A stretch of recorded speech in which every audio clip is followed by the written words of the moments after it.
Buenas tardes. Buenas tardes, doctor. ¿Teníamos tarea? No, doctor. ¿Seguro? No.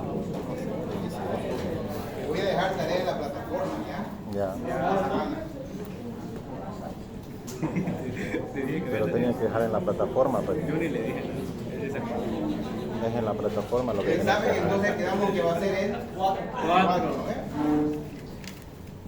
Entonces el 28 de la noche el examen antes. Sí. Van a venir para que pasemos clases normales porque no puede estar el aula vacía a este horario, ¿no? El encargado de esto va a venir y decir dónde están los alumnos. Y ahí estamos en problema, bueno, yo digo, no ustedes, ¿no? Bueno, miren, entonces, ¿se acuerdan cómo se definía un politraumatizado? ¿Hay algún voluntario sin mirar su cuaderno? ¿Se acuerdan cómo definimos? No, la que quedamos que era de date de S.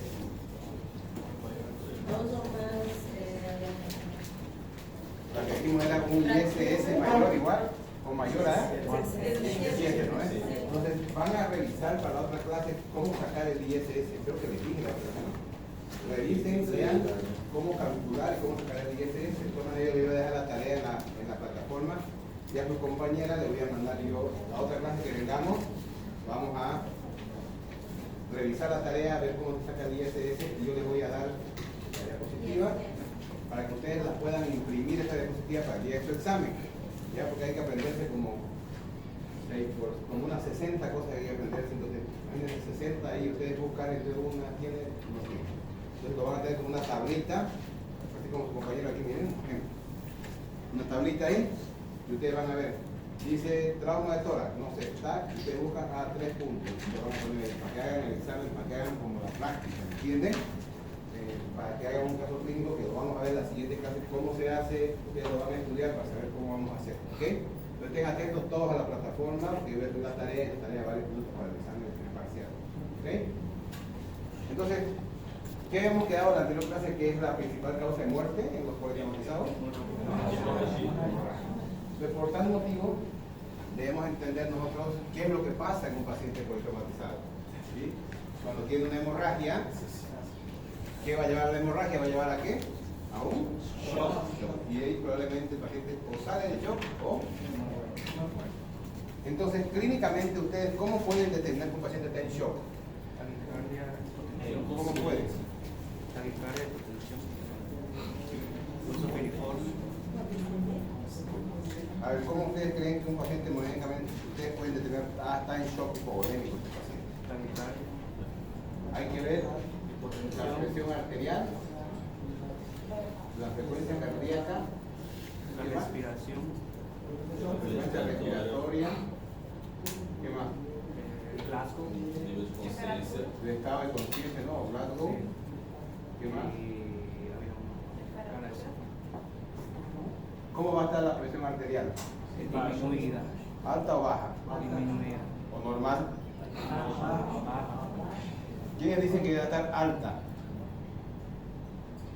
¿Y los demás dicen baja? ¿O no? Bueno, digo baja. La mayoría dijo baja. Vamos a hacer caso a la mayoría, estamos en un país democrático. ¿La frecuencia cardíaca? ¿Alta o baja? ¿Qué se llama? Ya, entonces no se olviden que es taquicardia. La frecuencia respiratoria Alta. puede estar alta o puede estar normal también. ¿Ya? O sea, no necesariamente va a estar siempre alto, puede estar normal también. Y el glago va a estar alterado. ¿Verdad? De 15 para abajo. ¿Okay? Pero recuerden estos datos que son los que nos van a llevar a que nosotros sospechemos que el paciente está con una hemorragia activa, ¿ya? Y que puede llegar a un shock hipovolémico. Pues sabiendo eso, ¿cuáles son las principales causas asociadas a muerte en el trauma? Los accidentes de tránsito, ¿ya? Pueden ser auto, motocicleta, ¿verdad? Que esté involucrado un vehículo automotor. Segundo, suicidio, homicidio y incendio. ¿Okay? Entonces son las 4 principales causas de muerte en el trauma. O sea, estamos hablando de la causa de energía cinética involucrada. Porque la principal causa de muerte ya del organismo es la hemorragia. El mecanismo de trauma más frecuente, ¿cuál es? Accidente. Entonces, las causas más frecuentes en relación al mecanismo de trauma que produce es esta de aquí. No se confundan con la principal causa de muerte ya a nivel fisiológico. Entonces, miren, esto vimos en la anterior clase, ¿se acuerdan? La muerte, la distribución trimodal del trauma o de la muerte. ¿Se acuerdan? ¿No vimos los picos? ¿No vinieron a otra clase o me equivoqué de curso? ¿Sí? Me equivoqué de curso. El primer pico es, como dijimos en la anterior clase, la muerte inevitable. No se puede hacer nada para que se muera el paciente. Se murió, se va a morir sí o sí. No podemos hacer nada. ¿Por qué? Porque son, por ejemplo, un daño cerebral grave, un trauma del cráneo severo, le pasó por encima una rueda de un camión por la cabeza, no sé, cosas así que no hay forma. Son muertes inevitables, no hay forma. Un daño espinal severo, una disminución de la aorta, por ejemplo, una exsanguinación sanguínea, perdón por la doble palabra, pero estas lesiones no podemos hacer nada. Y transfundiéndolo un montón de sangre, no vamos a poder alcanzar al paciente al estado de bulimia normal. Entonces estas son las lesiones que son inevitables. El paciente muere a los segundos, minutos del provocado el trauma. ¿Dónde podemos nosotros actuar? Aquí, en lo que son minutos y horas. Aquí por eso está el marcado el protocolo que nosotros vamos a desarrollar en estos 6 o 4 meses que sea el semestre. Se llama la hora dorada. Entonces aquí es donde debemos detectar nosotros qué patologías pueden llevarnos a la muerte. ¿Ok? Entonces, ¿cuál es la principal causa de muerte de un trauma? La hemorragia. Entonces, ¿qué patologías nos pueden llevar a una hemorragia que nos puede conducir a un choque hipovolémico y puede conducir a la muerte? ¿Qué creen? En un trauma. ¿Qué creen? Claro, o sea, ¿cuál es la causa que nos va a llevar a la hemorragia y esta nos va a llevar al shock? Y esta nos puede llevar a la muerte. Las lesiones, Fractura de fracturas. ¿Cuánto sangra un fémur? 1500. Puede llegar a sangrar hasta 1500. ¿Ya? Entonces imagínense un fémur fracturado que sangre lo máximo que puede sangrar 1500. ¿Qué involucra esto? Que ya está en un shock hipovolémico grado 2. Ahorita vamos a ver cómo se clasifican el shock y las hemorragias. Si están fracturados los dos fémur, hasta 3000 mm, hasta la mitad de la volemia ya está comprometida. Entonces, un primer acápite, fractura de huesos largos. Cuando tengan ustedes fractura de huesos largos, paren la oreja que el paciente puede complicarse con un shock hipovolémico. No es la más importante, pero es una de las causas. ¿Cuál sería otra causa? Fractura de pelvis. Fractura o obstrucción de pelvis. ¿Ya? Entonces eso puede llegar a sangrar una tipo C hasta 5 litros. O sea, toda la volemia. Este es dentro de las lesiones de la aorta a nivel abdominal, puede ser. Si una lesión grave de pelvis puede sangrar el paciente que ha muerto en el lugar del accidente. Pero lesiones de pelvis también nos llevan a una hemorragia que nos puede llevar a un shock hipovolémico. Otra causa. ¿Ah? ¿Quién dijo neumotórax? Hemotórax, que es tu compañero, ya. El hemotórax masivo, ustedes por definición saben que un hemotórax masivo es más de 1750 ml a la primera función. ¿Sí?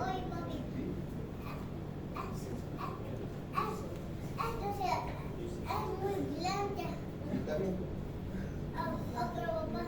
¿Está bien? Ay,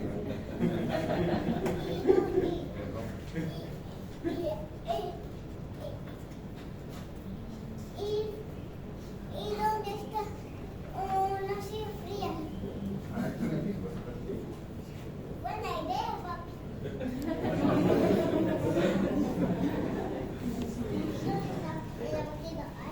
Entonces un hemotórax masivo que puede llegar a sangrar 1750 ml, entonces nos va a llevar a una hemorragia, a un shock hipovolémico, puede llevarnos a la muerte. Entonces por eso la TLS, ¿qué dice que tienen que hacer cuando llega el paciente a la sala de trauma? ¿Qué tienen que pedir de estudios? En imagenología vimos la otra clase, ¿no? Les dimos una lista de cosas que podían pedir. Radiografía de tórax, AP de tórax, panorámica de pelvis. hemotórax y una AP de pelvis para ver si no hay una lesión de pelvis. Lo demás, nos vamos a dar cuenta de una fractura de fémur bilateral, nos vamos a dar cuenta, una tibia, un húmero, alguna cosa, nos vamos a dar cuenta, ¿ok? Entonces, aquí tenemos que detectar todo eso, ¿listo? Y después el tercer pico es cuando ya el paciente salió de la terapia intensiva, de la parte de la urgencia, y va a ir a terapia intensiva y puede tener una infección, una falla orgánica múltiple, lo que ustedes quieran. ¿Ok?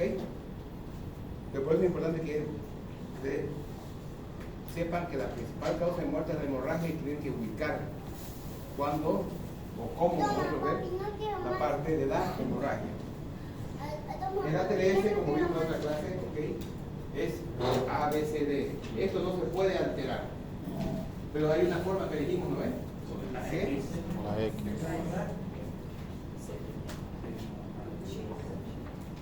La X al principio. Cuando hay una hemorragia, pero una hemorragia externa, visible, masiva, que nos puede llevar a la muerte. Entonces, en lo más importante, la ATLS hablan del control de las hemorragias. ¿Sí? Entonces aquí nos habla todo lo que tenemos que ver con la hemorragia y es dentro de las situaciones de manejo de un politrauma lo más importante es detectar si es una hemorragia activa o qué está pasando con el paciente. ¿Okay? Entonces, ¿cómo se define un choque hipovolémico? Su introducción es una situación de hipoperfusión tisular generalizada en la cual el aporte de oxígeno a nivel celular resulta inadecuado para satisfacer la demanda metabólica. O sea, no llega oxígeno adecuado, ¿por qué? Porque no hay llegada de sangre. Ustedes saben que el oxígeno se transporta por la hemoglobina, por lo tanto, si no hay sangre, no va a haber oxígeno. Entonces, esta es la definición de shock hipovolémico. Entonces ya está, ya vimos las causas nosotros hace rato, el motor masivo, el abdomen. Date papita de tu video. ¿Ya?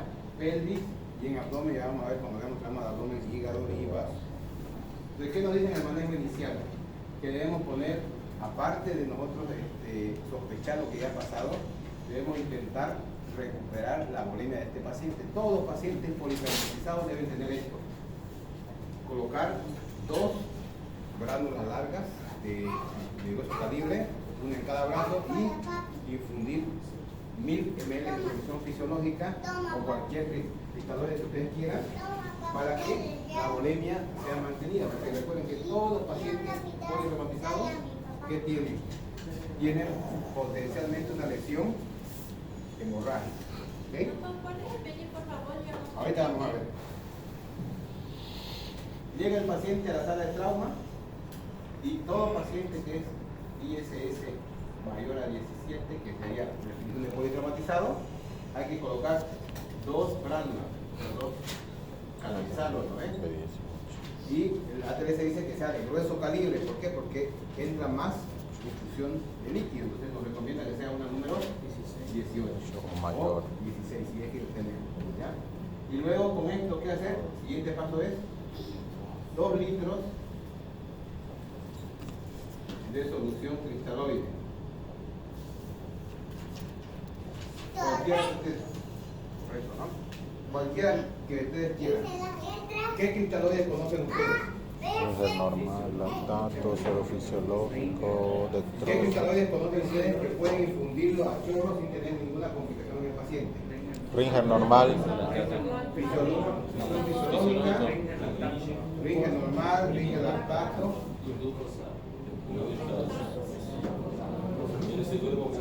¿La glucosa es o no es? Lo de la glucosa no es cristaloide, ¿no es?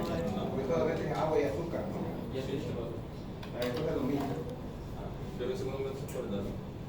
Lo que pasa es que si, bueno, más adelante para seguir la parte metabólica, sí, ¿no? Pero al inicio, cualquier cristaloide que tengan ustedes, tienen fisiológico, tienen Ringer, normal o lactato, a chorro.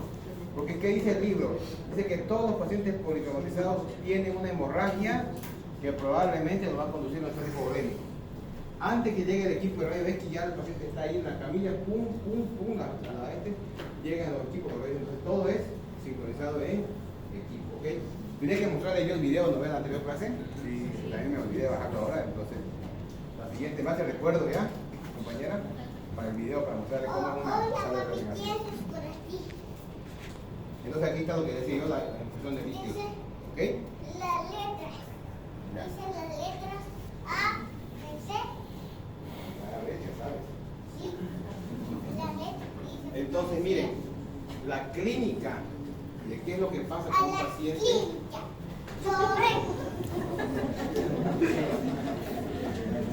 Entonces, esto de aquí, esto es lo que pasa en un paciente. Perdón. ¿Ya? Entonces, miren, cuando el paciente está en una hemorragia de grado 1, ¿qué significa que ha perdido? Hasta 15% de su volemia. No hay datos clínicos alterados, el diuresis está mayor a 30 ml por hora, no requiere restituir volumen, el mecanismo compensatorio actúa a las 24 horas. ¿Qué situaciones fisiológicas ustedes conocen en una hemorragia de grado 1, por ejemplo? Fisiológica. Hasta el 15% de pérdida sanguínea, una donante con otra transfusión sanguínea, por ejemplo. ¿Han donado sangre alguna vez? Sí, ¿no? ¿Algunos? Sí. Entonces, ¿qué pasa? Un leve mareo a veces, nada más. ¿No? ¿Ya? Sí, a veces no, un leve mareo y uno se recupera, toma líquidos y listo. ¿Por qué? Porque los mecanismos compensatorios también están a las 24 horas alterados.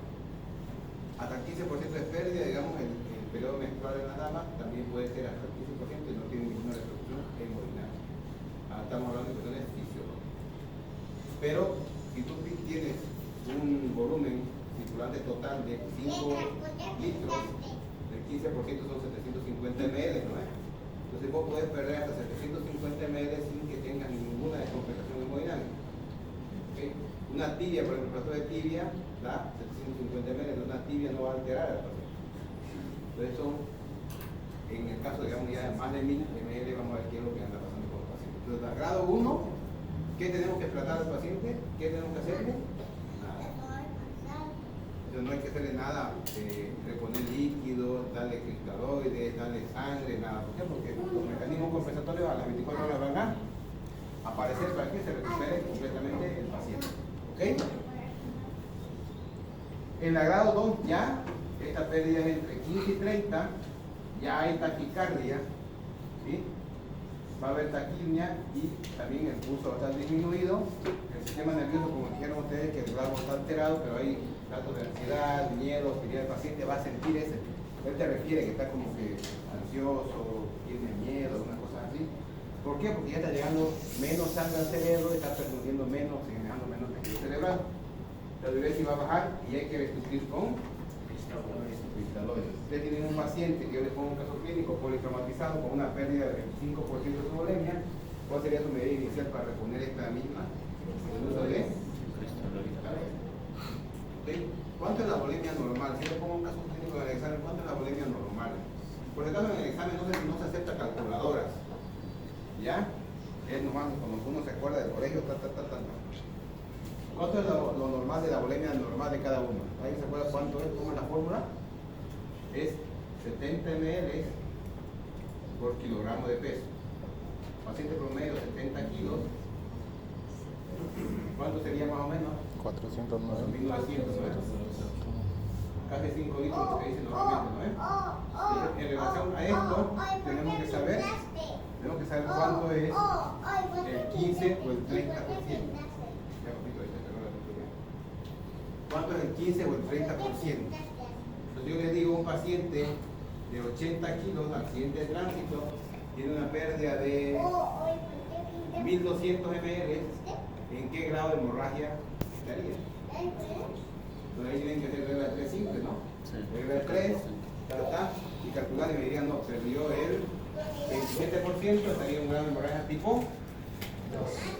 Buscan sus respuestas tipo. ¿Y qué le harían a ese paciente en relación al tratamiento? Entonces, no solo, si ustedes se equivocan y ponen arriba, le ponen grado 1, su respuesta de abajo va a ser nada, ¿no ven? Si le ponen grado 2 va a ser cristaloides, si le ponen grado 3 va a ser hemoderivados, vamos a ver ahorita. Entonces, no se olviden la fórmula para calcular el volumen circulante de una persona, 70 ml por kilogramo de peso. Y la hemorragia de grado 3, 30-40%, ya más o menos son 2000 ml, más de 120 la taquicardia, taquimia severa, alteración mental, y se tienen que restituir cristaloides y hemoderivados. Hay que poner, ya sean los paquetes globulares, alternando con plasma fresco congelado. Entonces, Esto es importante que sepan ustedes el porcentaje, dónde lo van a catalogar a este paciente, dónde lo van a clasificar, y en relación a eso van a ver qué es lo que le van a hacer. Si ustedes no saben cuánto ha perdido un paciente, pero está clasificado como 130, ¿ustedes qué van a pensar? Que está en un agrado, porque dice más de 120. Pero está como en 110, 118, marca el oxímetro de pulso. Ustedes ya no ha llegado a 120, está más o menos en un agrado. No es exacto, pero ustedes saben que en medicina nada es exacto, pues, te da una idea.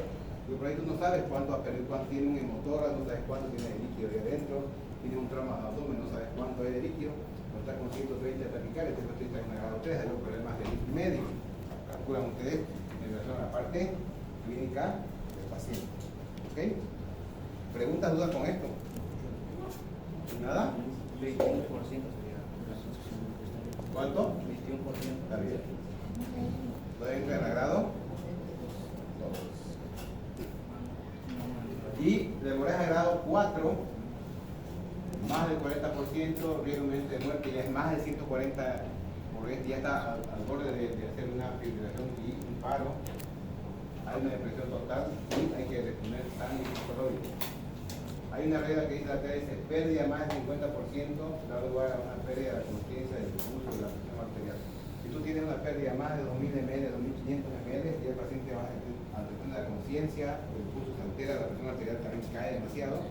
Entonces, tiene que tener cuidado el paciente, que a veces que lo traen a la ambulancia, al hospital accidentado, dicen, está borracho, no responde, pero a veces no está borracho, está con una hemorragia.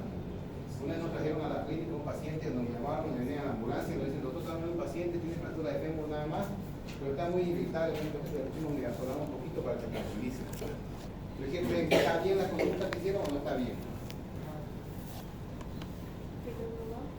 18 años, accidente de tránsito de motocicleta, parece que iba como a 70 por hora, creo 80 creo. Fractura de fémur, está muy irritable, ansioso, quiere pelear y le pusimos midazolam un poquito para sedarlo para que se tranquilice. ¿Está bien o está mal? Mal. Signos vitales estables, signos vitales normales.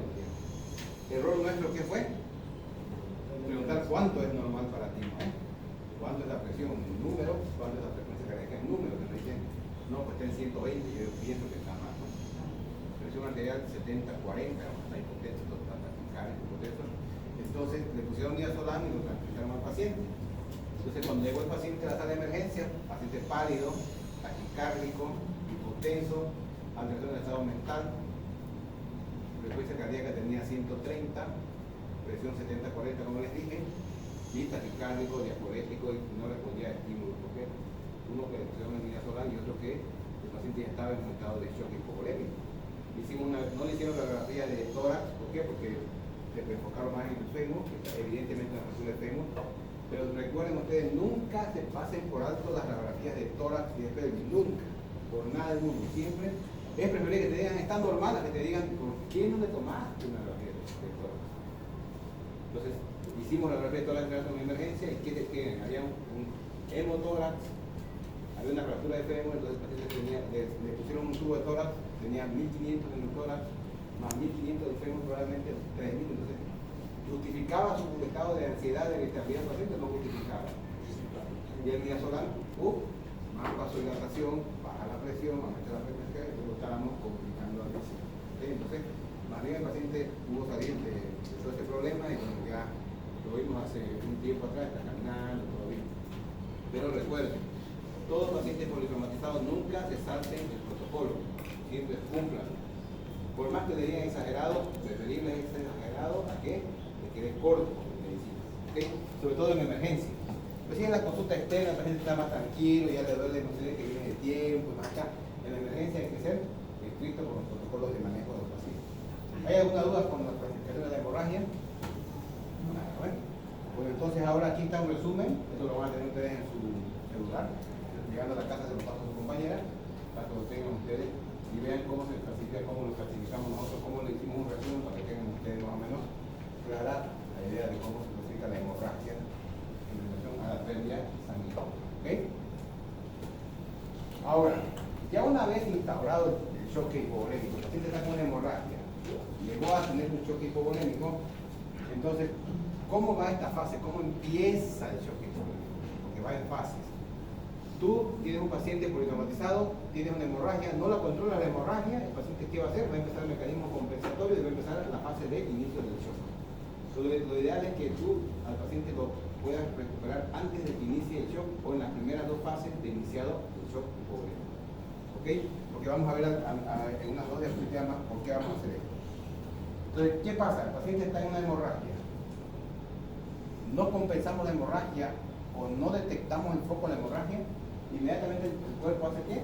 Una vasoconstricción y anopsis isquémica. ¿Para qué? Para proteger las estructuras vitales del organismo. ¿Cuáles son las estructuras vitales o los órganos diana que protegen el organismo ante cualquier estado de hemorragia? El tejido cerebral, el cerebro, el encéfalo, el corazón y los riñones. Entonces, si hay una vasoconstricción, ¿sí? ¿Qué va a haber? ¿Va a haber más sangre o menos sangre?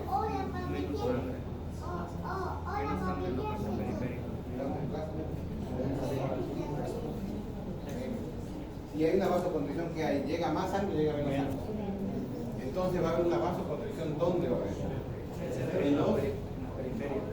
En los lugares donde no son vitales. Intestino, la piel, por eso la piel se pone pálido del paciente, porque no le llega sangre. Intestino, piel, huesos, uñas, lo que ustedes quieran, y vasodilatación a nivel de los órganos vitales, tejido cerebral, riñón y corazón, que es lo importante para la vida.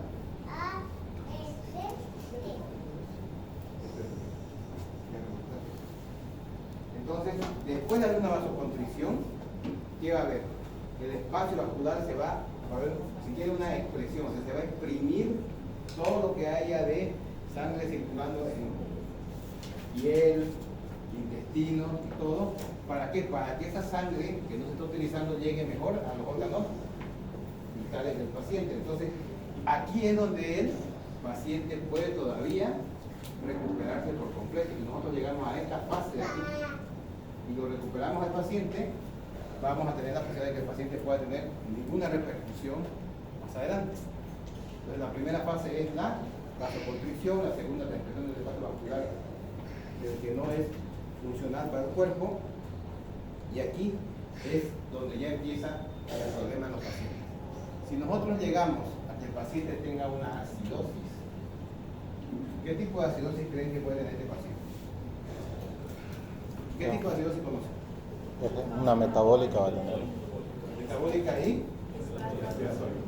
En este caso, de un paciente con una hemorragia, ¿qué es lo que está alterado? ¿La parte metabólica o la parte respiratoria? La metabólica. Entonces, primero, una acidosis metabólica, porque ahí va a haber pérdida de líquidos, pérdida de bicarbonato. Entonces, después ya se convierte en mixta, porque el paciente empieza a tener hiperventilación y va a acumular CO2. ¿Ves? Entonces, lo que tenemos que evitar nosotros es que el paciente llegue a esto.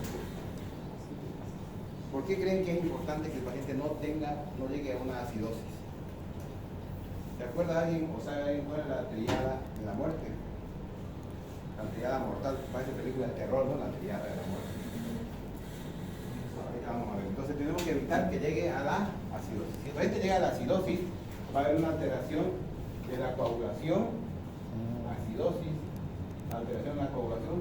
¿Por qué? Porque aumenta la viscosidad sanguínea, se vuelve más lenta, más espesa la sangre, más lenta la circulación, se altera la coagulación intravascular y empieza a haber falla en la coagulación.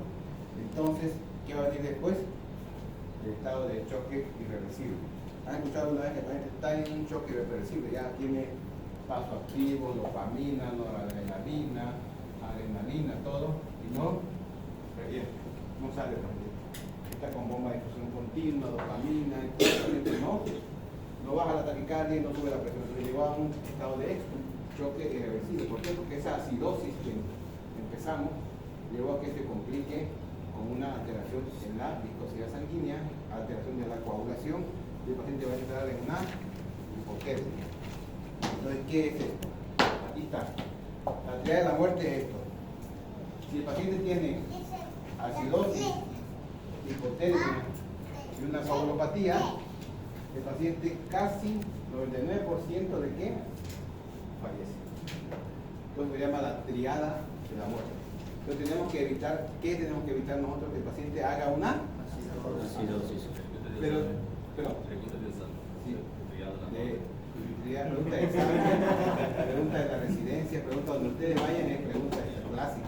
Igual como la principal causa de muerte, que es la hemorragia, esa también está siempre. Entonces, tenemos que evitar llegar a la acidosis. ¿Cómo vamos a evitar llegar a la acidosis? Pregunta de examen. ¿Cómo vamos a evitar llegar a la acidosis? ¿Qué tenemos que hacer? Siempre vayan a lo básico. Reponiendo los líquidos, digamos, reponiendo, porque la acidosis se produce por los Uno, líquidos. reponer adecuadamente el conquistador, y segundo, detectar el foco de la hemorragia. Entonces siempre piense primero en lo básico. Llega el paciente, líquido a chorro, y detectar de dónde está sangrando. Si usted tiene un paciente que tiene una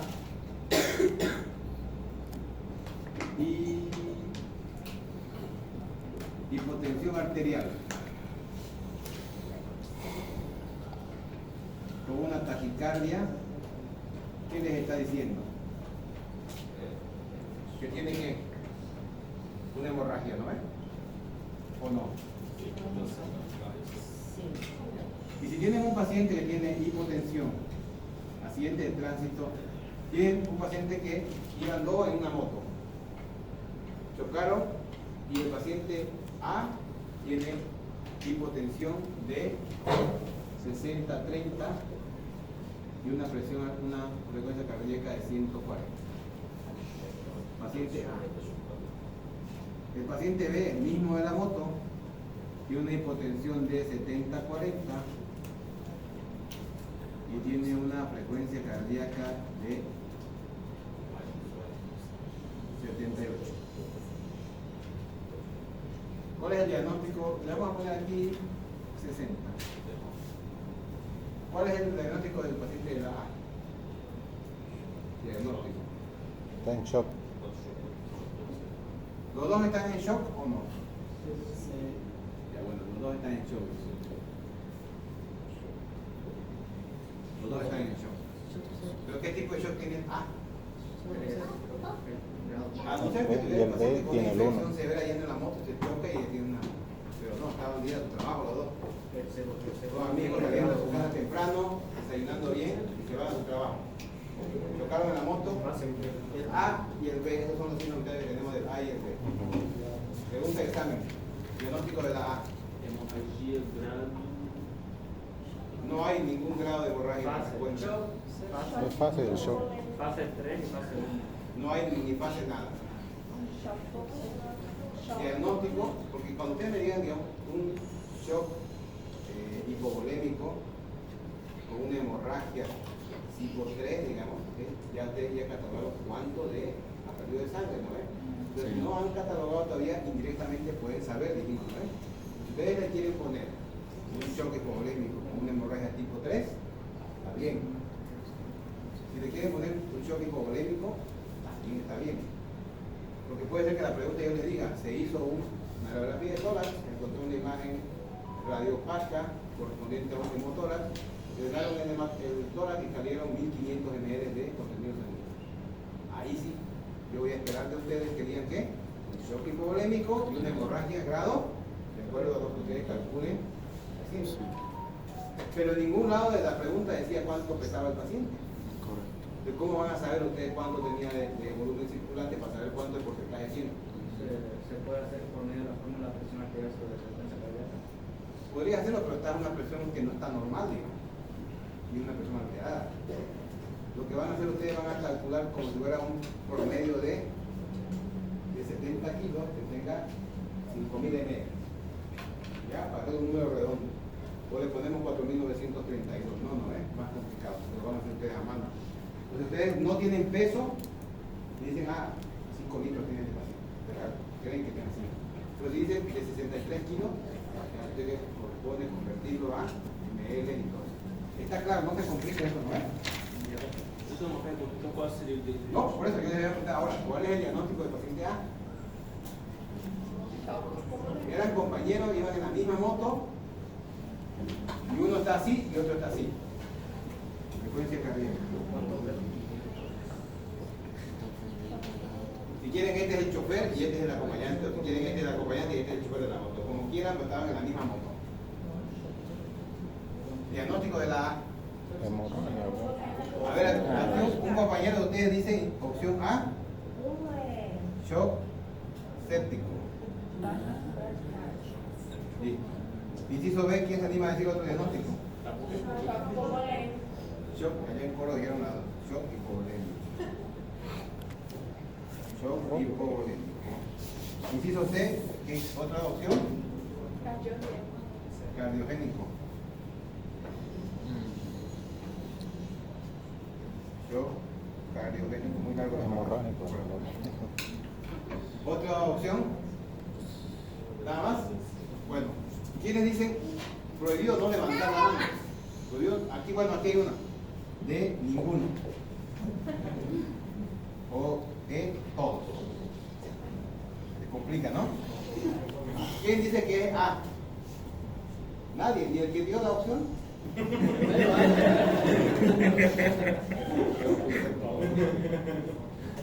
Shock hipovolémico, ¿quién quiere que sea hipovolémico? Shock cardiogénico. Ninguno. Todos. El que está en shock está, ¿no? Sí. Tiene nombre el paciente. Ahora le falta el apellido. Ahora, ¿cómo vamos a detectar qué es? ¿Qué dijimos? Hipotensión y taquicardia, sinónimo de qué? Shock hipovolémico. Lo que pusieron B en la respuesta de tu examen, bien. Ahora el paciente B. ¿Qué tiene este paciente? A, B, C, D o E. Llegaron a la sala de trauma, uno está en la camilla A, otro está en la camilla B, tienen a dos. El mismo equipo médico de los dos lados, tienen los mismos rígidos, todos tienen lo mismo, o sea, no hay nada que altere. Al del B le dio un susto y shock cardiogénico y se No va. tiene eso, los dos se juntaron de hacer. Tienen todo lo mismo ellos. O sea, no hay diferencia que uno le pusieron antes el rígido, otros se quedaron en dos ambulancias de la misma característica, al hospital a la misma hora y todo. Tienen todos los mismos menos los signos vitales. ¿Qué cree que tiene el B? Aquí puede decir es cardiogénico. ¿Pero por qué tiene que ser cardiogénico? ¿Una ruptura de la aorta, una ruptura cardíaca? No, es simplemente por hiperestimulación simpática. Ya, pero tendría que ser cuál la causa, digamos. Yo creo que es ¿Ninguno? Bueno, la respuesta correcta es ninguno, porque ninguno de los tres es. Pero ¿cuál sería la correcta? Cuando ustedes tienen un paciente politraumatizado, escuchen, y tienen hipotensión y frecuencia cardíaca baja, o sea, bradicardia, es sinónimo de un shock neurogénico. Eso, es neurogénico. Porque el paciente puede tener una fractura en la columna. Entonces va a entrar en un shock neurogénico. Entonces, frecuencia cardíaca, o sea, hipotensión y bradicardia, sinónimo de shock neurogénico. Entonces, ustedes tienen este cuadro clínico aquí. Y está igual que su compañero al lado, y el otro está en hipovolémico, este está en este. Entonces, aquí van a meter el líquido, le van a meter sangre y no van a conseguir nada. ¿Por qué? Porque no, el problema no está ni en el pulmón, ni en el abdomen, ni en la pelvis, está en la médula. Solo es una sección medular y el paciente entró en un shock neurogénico. ¿Ok? Entonces no se olviden, el que puso ninguno en su respuesta pues le dio bien porque no hay neurogénico en ninguna, ¿no? Entonces, pues no va a haber eso en el examen. ¿Ya? Entonces recuerden, paciente con o sea, ojo, la palabra clave es politraumatizado. Paciente politraumatizado, víctima de un accidente de tránsito con hipotensión y taquicardia, sinónimo de shock hipovolémico, hasta no demostrar lo contrario. Y uno debería decir 100% seguro que es shock hipovolémico. Y aquí, hipotensión y bradicardia tiene que shock neurogénico. No se van a olvidar.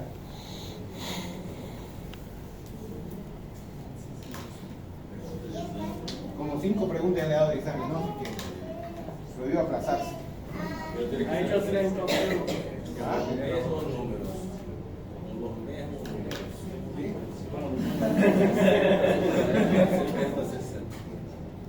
Entonces lo que le dije, la triada letal del trauma, ya lo platicamos, lo hablamos. Y cuando cuando ya nosotros hablemos ya de trauma de tórax, trauma de abdomen, vamos a expresar todo lo que es hemotórax y todo eso. Pero lo importante es que ustedes sepan que la principal causa de muerte es la hemorragia, la triada mortal del trauma, cómo calcular el porcentaje y poner la clasificación de acuerdo a la pérdida de hemorragia de los pacientes y detectarlo a tiempo. ¿Ok? Entonces, ¿tienen dudas y preguntas? Las principales causas de hemorragia son politrauma, fractura de huesos largos, hemotórax, trauma de pelvis y trauma de abdomen con rotura de vísceras sólidas, ¿no? Hígado y vasos, pues. ¿Ok? ¿Qué más? ¿Alguna pregunta, duda? Entonces, el examen en las clases va a ser hasta antes de esta diapositiva. Yo les voy a pasar todas porque hay más todavía. ¿Ya? Hasta aquí. ¿Ya? Entonces, porque después vamos a hablar trauma de tórax y vamos a hablar esto aquí ya. Trauma de tórax. Entonces quedamos ahí. Aquí. ¿Ya? Y no se olviden, la primera clase, esta de aquí hasta aquí, y lo que vamos a ver en la siguiente clase que es el ISS. Revísenlo. Yo les voy a dejar la tarea en la plataforma. Si me olvido, la hacen también. El ISS no entra en el examen. Obvio que Entra. Claro. Es para la valoración. ¿Qué? Y es- Estamos a ver calculado el score. Claro. Claro. Doctor, hablando de esa recuerde de la fórmula de ¿no se busca eso? Vos podés usarlo como cuando ves una frecuencia cardíaca más de 140, pero hay que pasar Pero no ayuda a para poder clarificar nada. dar una idea de cómo puede ser el movimiento, nada. Sobre todo en emergencia, porque han alterado todo. Tal vez en cardiología para La única forma de los grados que usted nos da, digamos, si usted no nos pone el peso, nosotros le ponemos el peso. 4.900. 5.000. si no tienen ustedes en el examen, el peso, ¿cuánto le van a poner ese volumen circulante? 5.000 por cada 70 ¿Ya kilos. les expliqué cómo es el examen o todavía? ¿Qué hora son? ¿Qué hora tienen? ¿Qué hora? Le voy a explicar la siguiente clase cómo es el examen, porque yo quiero que ustedes estén atentos al examen, porque llega la hora del examen y todo se olvida. ¿Ya? Entonces, la tarea es cómo se tienen el ISS y cómo se calcula. Lo hacen a mano todo, una foto lo suben a la plataforma, si es que yo me acuerdo de la tarea. Si me olvido, me la traen pues en la hoja, ¿sí? Con su nombre y todo eso. El siguiente miércoles pasamos clases normales y el siguiente damos el examen. ¿Ok? ¿Cómo se calcula y qué es? ¿Ok? Bueno, entonces nos vemos el siguiente miércoles, jóvenes. ¿Ok? ¿Dudas, preguntas? ¿Nada?